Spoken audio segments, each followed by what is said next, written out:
Hello everyone, this is Anu and welcome to our class. फटाफट से जुड़ जाइए, शुरू करते हैं आज की क्लास। सभी को मेरी ओर से very very very good afternoon, Ram Ram, सत श्री अकाल, राधे राधे, जय श्री कृष्णा। भाई कैसे हैं आप सब? फटाफट से जुड़ जाओ बच्चा। आज हम लोग जो करने वाले हैं वो हमारे हिस्ट्री का एक ऐसा टॉपिक है मैम जहाँ से क्वेश्चन डेफिनेटली आता है। एंड यहाँ से क्वेश्चन में मैम थोड़ा बहुत हम लोग कन्फ्यूज, अगर देखिए यहाँ पे अगर आपने सही से समझा है तो आप इजीली कर पाएंगे, परंतु अगर आपने सही से नहीं समझा है तो मैडम ऑफकोर्स हम कंफ्यूज होंगे तो पजल हो जाएंगे, पजल होंगे तो मैडम क्वेश्चन जो 4 ऑप्शन दिए गए होंगे उसमें फिर हम लोग यहाँ पर सही से आंसर की जांच नहीं कर पाएंगे। ठीक है, अब हमें यहाँ पर करना है सामाजिक धार्मिक सुधार आंदोलन पर चर्चाएं। सामाजिक धार्मिक सुधार आंदोलन आए ही क्यों, कारण क्या थे, इन्हें लाया क्यों गया, या फिर समाज के अंदर या हमारे धार्मिक जो प्रवृत्ति थी उसके अंदर ये सुधार से संबंधित हमें बड़ी मात्रा के अंदर लोगों का इकट्ठा होना और आपस में इनका क्या था भी वैचारिक मतभेद होना, अपने हितों के लिए बात करना, क्यों हमें ये देखने को मिल गया, क्यों इसने धीरे धीरे एक छोटे से समूह से लेकर बड़ा आंदोलन का रूप ले लिया, कारण क्या था, इन सभी चीज़ों पर चर्चा करेंगे हम आज की क्लास में, जिसमें हम लोग करेंगे कि मैम हमारे समाज के अंदर जो जो बदलाव आए वो कौन कौन सी पर्सनैलिटीज़ थी जिन्होंने इसमें अहम भूमिका निभाई थी बदलाव लाने में, या फिर हमारे वो धार्मिक ऐसी कौन सी कुरीतियाँ थी जिन्हें बदलने के लिए हमें अलग अलग अभिव्यक्ति के द्वारा जो किए गए अलग अलग प्रयास थे आज हमें पढ़ने की आवश्यकता यहाँ पर पड़ रही है। भाई क्या कारण था मैडम यहाँ पर हमें हमारे समाज के अंदर आंदोलन देखने को मिल गया, तो ये सारी चीज़ों पर अब हम लोग यहाँ पर डिस्कस करेंगे। कारण क्या भाई, पहली चीज़ में हम लोग बात करेंगे 19वीं शताब्दी के शुरुआत के अंदर ही हमें यहाँ पर सामाजिक धार्मिक आंदोलन देखने को मिल गया था। जस्ट वेट, 19th सेंचुरी याद रखिएगा, क्वेश्चन पूछ लिया जाता है किस सदी के अंदर हमें यहाँ पर आंदोलन की शुरुआत देखने को मिल गई थी। मैम 19th सेंचुरी के अंतर्गत मैम ये सामाजिक धार्मिक आंदोलन की शुरुआत हमें देखने को मिल गई थी। ठीक है, आर्य समाज देखने को मिल गया था सामाजिक, ठीक है, और हमें ब्रह्म समाज देखने को मिल गया था। ये सारी यहीं पर नींव देखने को मिल रही है। ठीक है, तो यहाँ पर जो मैम आंदोलन हुआ, स्टार्ट हुआ, उसका एक्चुअल कारण क्या था मैम? मैम हम लोग कहेंगे कि समाज के अंदर धीरे धीरे एक मध्यम वर्ग आ रहा था।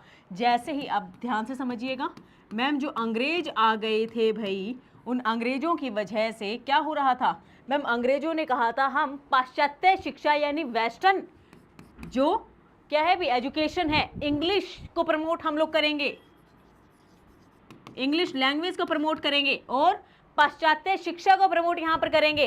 पाश्चात्य शिक्षा को प्रमोट करने के क्रम में हम लोग यहाँ पर क्या करेंगे भाई, लोगों को हम लोग एक ऐसा सस्ता मजदूर तैयार कर लेंगे। अगर समझ लीजिए मेरी ब्रिटिश गवर्नमेंट है या मैंने कोई कंपनी बना ली है, तो मैं क्या करूँगी, अपने ही गाँव में जाऊँगी, वहाँ के स्पेशलिस्ट जिनको सब अच्छे से काम आता है, ठीक है, वहाँ से उन लोगों को लेकर आऊँगी तो वो पैसा ज़्यादा डिमांड करेंगे।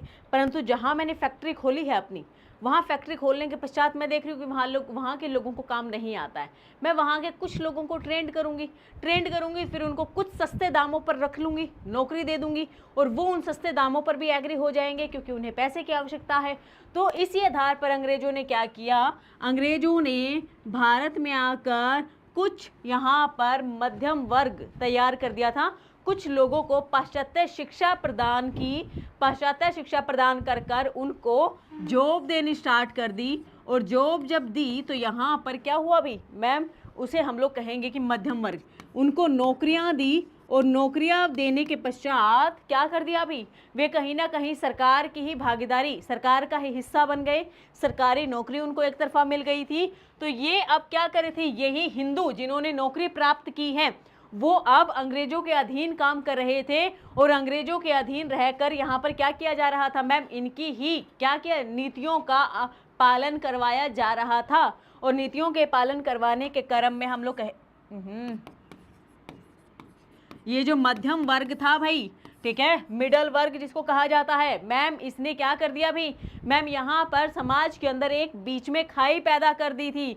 एक तरफ ब्रिटिश थे जो बहुत अपना नीतियाँ अपना रहे थे, शोषणकारी नीतियों का यहाँ पर मैम हर जगह अपना पालन करवाने का प्रयास कर रहे थे, और एक तरफ था भाई गरीब तबका भारतीय जो थे, ठीक है, भारतीय, जिनके पास क्या था भी, सोने की चिड़िया कहा जाता है, जिनके पास कला थी, कला की समृद्धि थी, हस्तशिल्प अपने क्या कहते हैं इसमें माहिर थे, अपने हाथों से काम करने के कारीगर थे। परंतु अंग्रेजों ने क्या किया, इन सभी को यहाँ से हटाकर अपने ही साम्राज्य की नींव रखने का प्रयास किया। अब ये आएगा बच्चा, याद रखना, इन्होंने सस्ते मजदूर तो प्राप्त कर लिए थे मैम, परंतु जब अंग्रेज आए तो यूं तो है नहीं कि सीधा सीधा प्लेटफॉर्म मिल गया होगा, नहीं भाई, इनको केवल सीधा सीधा प्लेटफॉर्म नहीं मिला मैम, इन्होंने भी यहाँ समाज में कुछ बुराइयां देखी, समाज में कुछ बुराइयां देखी भाई, कुछ बुराइयां जैसे सती प्रथा भाई, कुछ बुराइयां देखी जैसे सती प्रथा, बेंटिक के द्वारा इस पर रोक लगा दी गई थी ना, तो इन्होंने कुछ एक जो बहुत मेजर लेवल पर हमें बुराइयां देखने को मिल रही थी उसमें भी साथ दिया था भाई, ठीक है, याद रखोगे, उसमें साथ दिया था एंड इन बुराइयों को रोकने में हमारी सहायता की थी। यानी कुछ कुछ चीज़ें ऐसी थी जिन पे इन्होंने कहा कि हाँ एक्चुअल में यहाँ पर क्या नहीं किया जा सकता भाई, यहाँ पर एक जिंदा इंसान को किसी मरे हुए इंसान के साथ नहीं जलाया जा सकता, सती प्रथा के नाम पर कहीं ना कहीं महिलाओं का शोषण किया जा रहा है।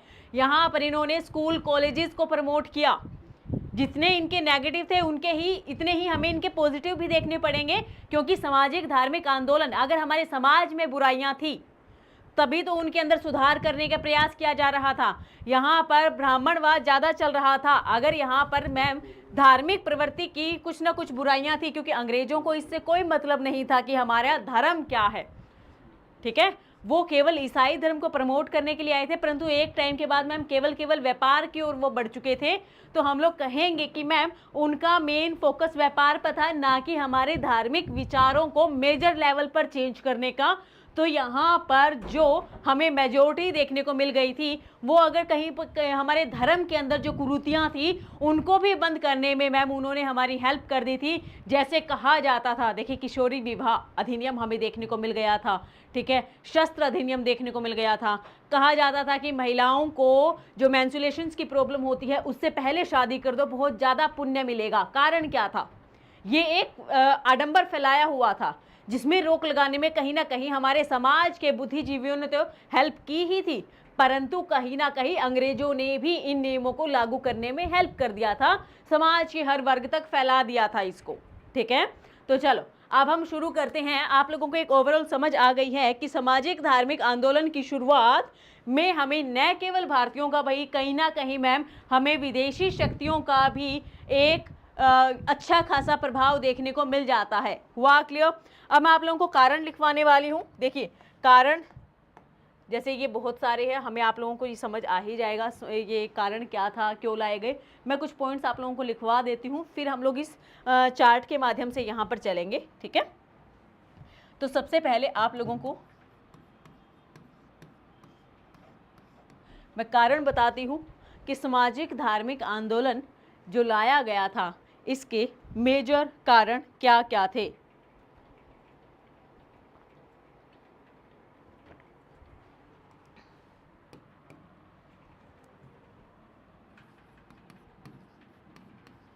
समाज में फैली कुरीतियां,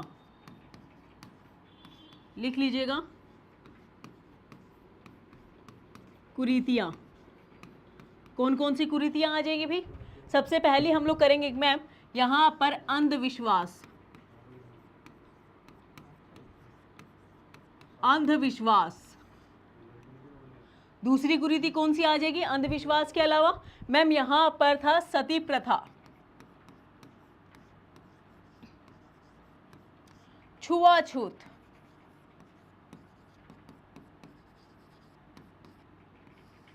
छुआछूत आप लोग जानते हैं मैम बहुत ही मेजर लेवल पर हमें ये क्या देखने को मिल रहा था मैम, हमें यहाँ पर बुराई देखने को मिल रही थी। फिर आएगा भाई मूर्ति पूजा,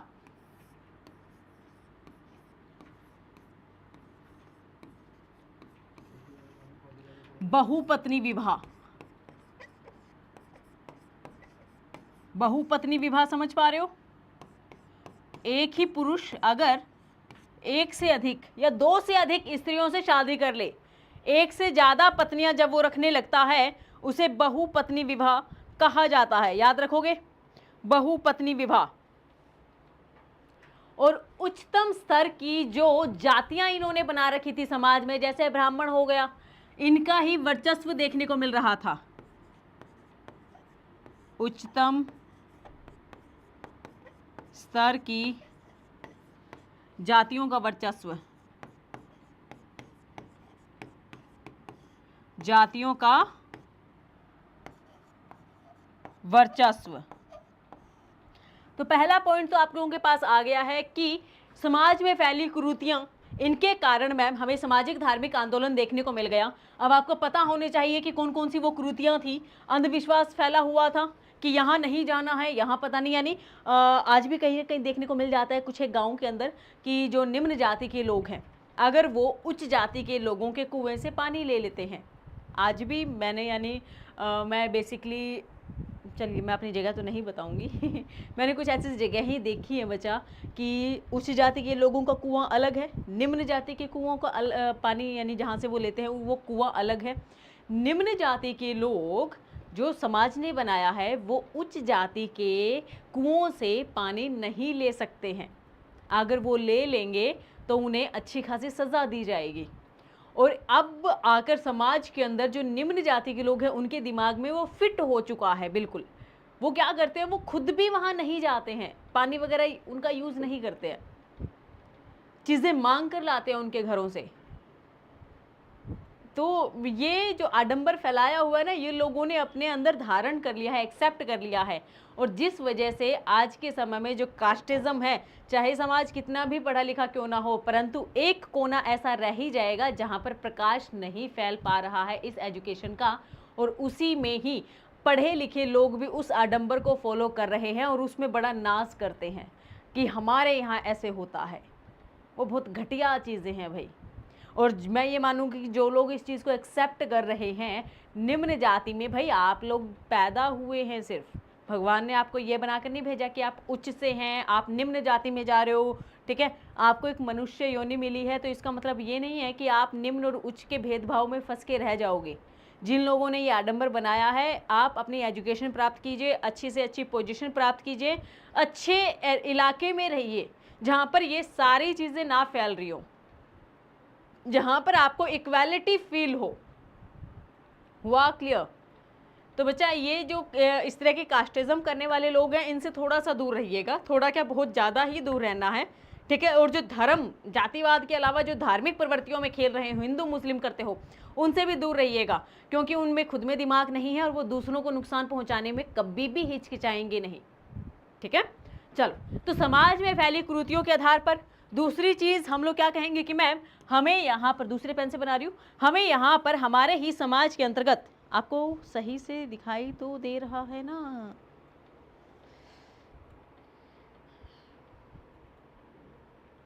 चलो, हम लोग कहेंगे कि मैम हमें यहाँ पर क्या देखने को मिल गया। दूसरा कारण हम लोग यहाँ पर लिख देंगे, दूसरे पेन से लिख रही हूँ कि यहाँ पर शिक्षा का प्रचार हो रहा था। शिक्षा का प्रचार, शिक्षा का प्रचार, बौद्धिक वर्ग का उदय,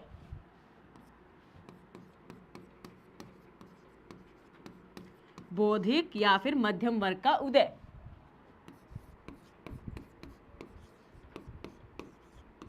बौद्धिक वर्ग का उदय हमें देखने को मिल गया।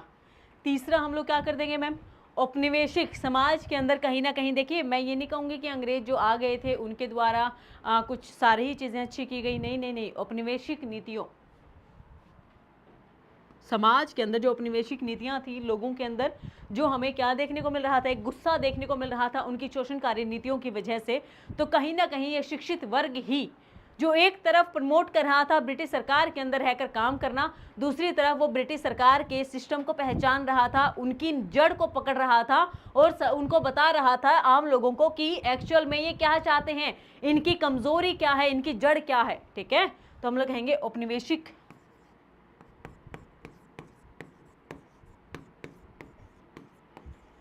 औपनिवेशिक शक्ति,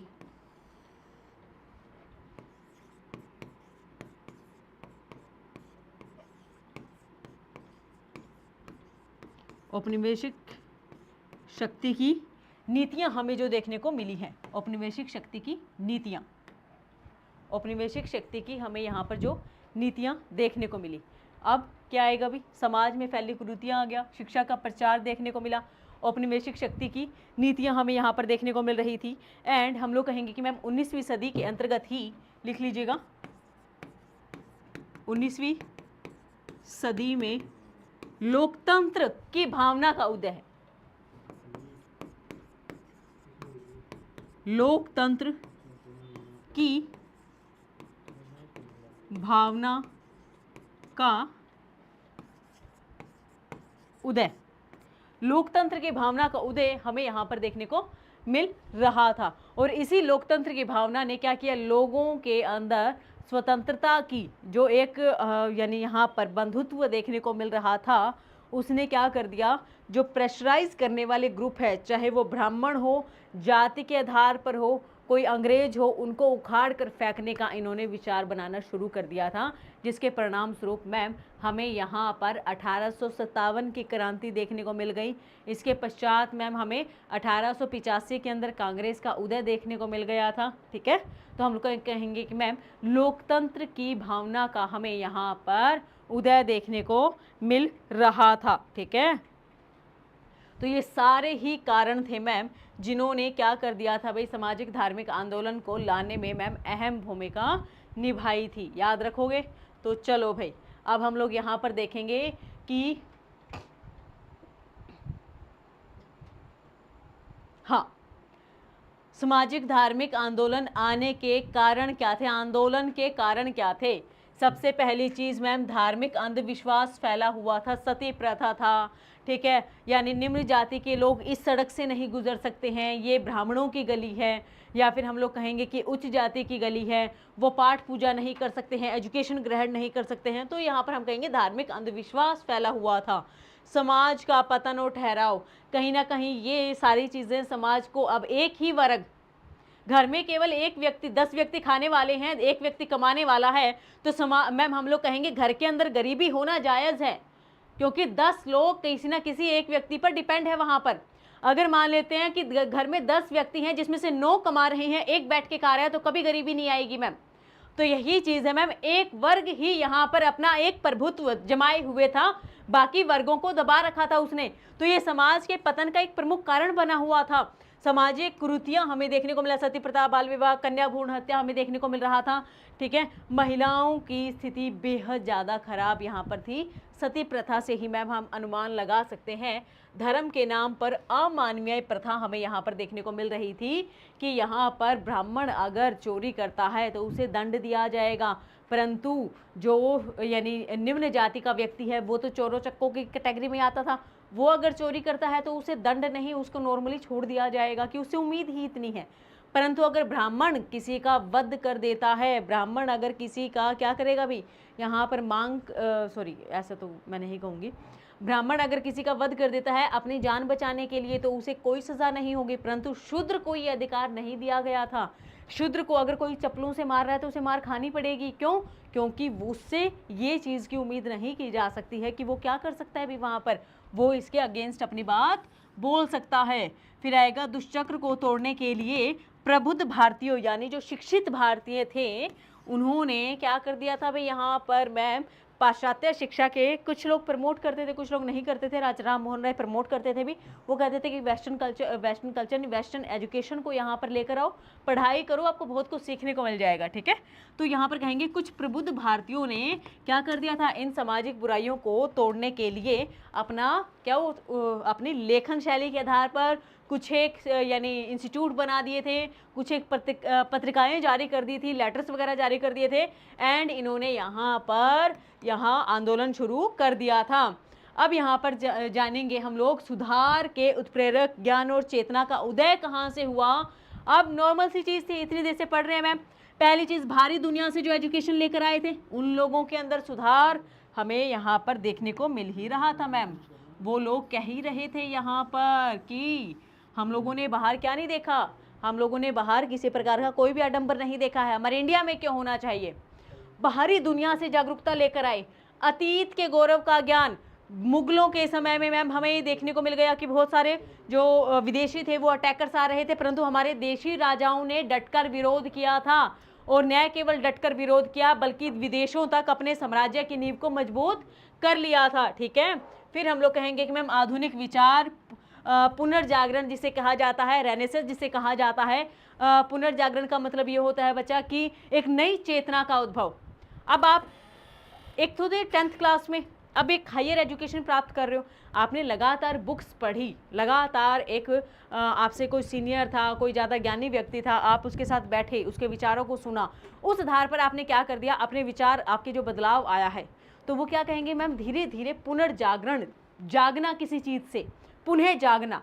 तो जैसे जैसे आप एजुकेशन प्राप्त करोगे, आप बुक्स पढ़ोगे, तो आपके अंदर की जो अंधकार है वो मिटता जाएगा, आपको चीज़ें समझ आने लगेंगी, आप यानी किसी भी चीज़ को बहुत खुलकर सोचने लगोगे, विचारने लगोगे, तो उसे पुनर्जागरण कहा जाता है। तो आधुनिकता पर हम लोग विचार करने लगे, आधुनिक विचार आ गया। और आज के समय में देख लीजिए, एक तो होता है भाई मिलेनियर्स, 1995-97 से जो बच्चे देखने को मिल रहे थे, एक आएगा जन जी, दोनों के विचारधाराएं अलग हैं, दोनों का काम करने का तरीका अलग है, समझने का तरीका अलग है, क्विकली एक्शन लेते हैं। हुआ क्लियर?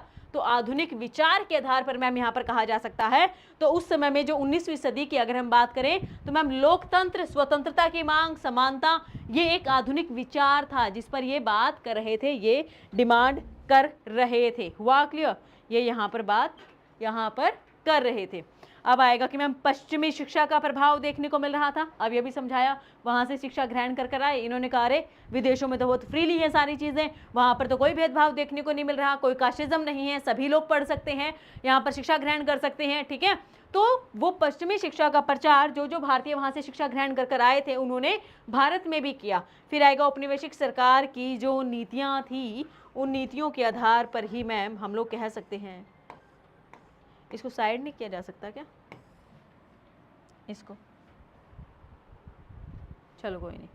औपनिवेशिक सरकार की स्थिति क्या थी भाई मैम, वो कहीं ना कहीं जो समाज के अंदर फैली हुई कुरीतियाँ थी उनको दबाने में सहायता कर रही थी, क्योंकि कहीं ना, जैसे हम लोग कहेंगे सती प्रथा ही एक सबसे अच्छा एग्जाम्पल है मैम, उसको लिए जो कानून बनाया गया था, जो बाल विवाह हमें देखने को मिल रहा था, उसके लिए जो कानून बनाया गया था, कहीं ना कहीं मैम ब्रिटिश सरकार ने, औपनिवेशिक सरकार ने मैम यहाँ पर इनके कानून बनाकर हमारा साथ ही दिया था। ठीक है, अपनी सभ्यता पर गर्व करने की बात कही गई थी भाई, अपनी सभ्यता पर गर्व, गर्व का मतलब यानी हमारी सभ्यता में ये बातें नहीं कही गई थी कि यहाँ पर एक तरफ तो उच्च वर्ग है जो सब कुछ सारी फैसिलिटीज़ प्राप्त करेगा, परंतु दूसरी तरफ हमें ऐसा निम्न वर्ग देखने को मिल रहा है जो जिसके पास कोई सुविधा नहीं है, और वो उसे ही आज के समय में सबसे ज़्यादा काटा जा रहा है, सबसे ज़्यादा उसे परेशान किया जा रहा है। हुआ क्लियर? चलो अब हम कहेंगे कि मैम वैचारिक आधार पर जो हमें समाज में क्या कहते हैं विभेदन देखने को मिल गया था, वो कितने आधार पर था। पहली चीज हम लोग कहेंगे कि मैम एक था सुधारवादी, जो समाज में सुधार करना चाहते थे। दूसरा आ जाएगा कि समाज को आगे बढ़ाना चाहते थे, पुनरुत्थान, उत्थान करना चाहते थे। ये था कि समाज जैसा है ठीक है, परंतु इसमें केवल कुरीतियां जो हैं, जो यानी कहते हैं एक बाउल है, राइस है उसके अंदर, इन्होंने कहा राइस इतने ही रहेंगे, परंतु जो काले या खराब हो चुके हैं केवल उनको निकाल दो। हुआ क्लियर? तो इन्होंने कहा केवल सुधार करते हैं भाई, सुधारवादी। इन्होंने कहा नहीं, उस बाउल में दोबारा भरो, अच्छा चावल डालो, घटिया वालों को तो निकालना ही है, परंतु जितने निकले हैं उतने को और अच्छा कुछ उसमें डाल दो। ठीक है, तो यही है पुनरुत्थानवादी हमें यहाँ पर देखने को मिल गया। और इन्होंने कहा हम लोग क्या करेंगे भाई, अच्छी अच्छी चीज़ें कहाँ से उठा लेंगे, हमारे कहाँ से, अब नई चीज़, फ्यूचर तो हमें पता नहीं है क्या अच्छा आएगा, अपने जो दादा परदादा ने जो कहानियों में बता रखा था कि अच्छा ऐसे करना चाहिए वैसे करना चाहिए, वो वाली अच्छी चीज़ें हम इसमें डाल देंगे। ठीक है, पुनरुत्थान। और सुधार ने क्या कहा, अरे भाई हम तो बाहर से पढ़कर आए, हमने वहाँ पर ऐसे ऐसी चीज़ें देखी है, तो इन्होंने क्या किया, सुधार करेंगे। सुधार करने के लिए हमें क्या करना पड़ेगा, पुरानी चीज़ों के आधार पर चलेंगे। तो पुरानी चीज़ें तो कहीं ना कहीं नेगेटिव लेकर जा ही रही थी, उन्होंने कहा कि हम जड़ से उखाड़ कर फेंकेंगे, अगर इनमें कुछ नया भी लेकर आएंगे तो एजुकेशन के बेस पर लेकर आएंगे। ठीक है, तो याद रखिएगा सुधारवादी में कौन कौन आ जाएगा, एक आ जाएगा ब्रह्म समाज, प्रार्थना समाज, अलीगढ़ आंदोलन, वेरी वेरी इंपॉर्टेंट है बच्चा। सुधारवादी आंदोलन के अंदर या सुधारवादी वर्ग में शामिल कौन कौन सा समाज था? ब्रह्म समाज था, प्रार्थना समाज था, अलीगढ़ आंदोलन था, पुनरुत्थान के अंतर्गत आ जाएगा आर्य समाज, देवबंद आंदोलन। वेरी वेरी इंपॉर्टेंट है बच्चा, इसमें कंफ्यूजन नहीं होनी चाहिए। ब्रह्म समाज, प्रार्थना समाज, अलीगढ़ आंदोलन, आर्य समाज, देवबंद आंदोलन। ठीक है, अब आएगा कि मैम सुधारवादी, मैंने बताया कि ये एजुकेशन के बेसिस पर चेंज करना चाहते थे, तर्क वितर्क पर, यहाँ आधुनिकता पर निर्भर थे, आधुनिक मॉडर्न चीज़ों को यहाँ पर प्रमोट करना चाह रहे थे। ठीक है, अब ये क्या था भाई, पुनरुत्थानवादी, इन्होंने बाउल में कुछ एक्स्ट्रा चीज़ें तो डाली परंतु अपने पूर्वजों की ही चीज़ों को डालने का प्रयास किया, अतीत की ओर वापसी की ओर। इन्होंने कहा कि हमारे दादा परदादा जो करते थे चलो उन्हीं की ही नीतियों को अपनाएंगे। ठीक है, धर्म की खोई हुई शुद्धता की अपील इनके द्वारा की गई थी। कौन से आंदोलन थे? आर्य समाज के द्वारा, देवबंद आंदोलन के द्वारा। अब तर्क वितर्क किया जा रहा है तो किस आधार पर? कहीं ना कहीं बाहर से तो एजुकेशन लेकर आए होंगे, तो इन्होंने पाश्चात्य शिक्षा ली थी भाई, पश्चिम में गए थे, वहां से एजुकेशन ये प्राप्त कर आए थे, पश्चिमी शिक्षा और विचारों का इन्होंने स्वागत किया था, पश्चिमी प्रभावों के प्रति इन्होंने प्रतिक्रिया यहाँ पर दी थी। वेरी वेरी इंपॉर्टेंट है बच्चा। ठीक है, चलो, ब्रह्म समाज आधुनिक भारत का पहला बौद्धिक आंदोलन हमें यहाँ पर देखने को मिल रहा था। वेरी वेरी इंपॉर्टेंट है। संस्थापक राजा राम मोहन राय आ जाएगा। 1828 में ब्रह्म सभा, बाद में ब्रह्म समाज इसे कहा गया था, यानी सबसे पहले इसका नाम क्या रख दिया गया था? यहाँ पर ब्रह्म सभा इसका नाम रख दिया गया था, और बाद में इसी का नामकरण यहाँ पर बदल कर क्या कर दिया गया था अभी मैम, हम लोग कहेंगे इसका नाम बदल दिया गया था, ब्रह्म समाज कर दिया गया था। उद्देश्य क्या था मैम? जो ब्रह्म समाज, जो हमें समाजवादी यानी सुधारवादी आंदोलन के क्रम में देखने को मिला है, सुधारवादी लिख देती हूँ, आपको समझ आ जाएगा। शाश्वत क्या आएगा? भगवान की पूजा, पुरोहित और कर्म कांडों का विरोध किया था।